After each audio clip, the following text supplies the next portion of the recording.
নেতা যেটা বলছে এটা হবে না, কর্মী যেটা বলছে এটা হবে না, দল যেটা বলছে এটা হবে না। কথা কথা লড়তে রয়ে যায়।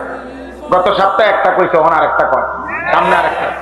আপনি শেষ 12 তারিখ সকাল পর্যন্ত শুনবেন আরো কত আপনার কথা।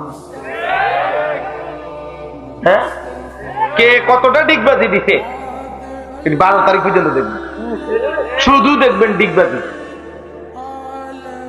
শুধু ডিগবাজি। শেষ পর্যন্ত আগামাথা পাইতেন না, খুঁজেও পাইতেন না। আমার আখিরাত আমার, আমার কবর আমার, আমার হায়াত আমার, আমার ভালো থাকে আমার আল্লাহ, দুনিয়াতেও আখিরাতে। আমরা স্বস্তি পাবো, নিরাপত্তা পাবো, সুখ পাবো, শান্তি পাবো, সমৃদ্ধি পাবো আল্লাহর পক্ষ থেকে। 12 তারিখের আগেও, 12 তারিখের পরে। কার পক্ষ থেকে? কোন দলের পক্ষ থেকে? কোন দল?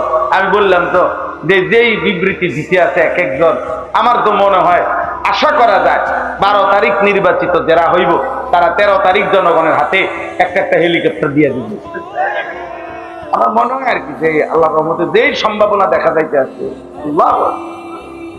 এই অটো সিএনজি উড়ে দিয়া প্রত্যেকের বলবে যে যার হেলিকপ্টারটা দয়া করে আইসা নিয়ে যান। সবাই কি আকাশে উঠতে যান, নিচেরটার জায়গা থাকতো না। দুনিয়া ধোকা, দুনিয়া কি ধোকা, ধোকা, ধোকা।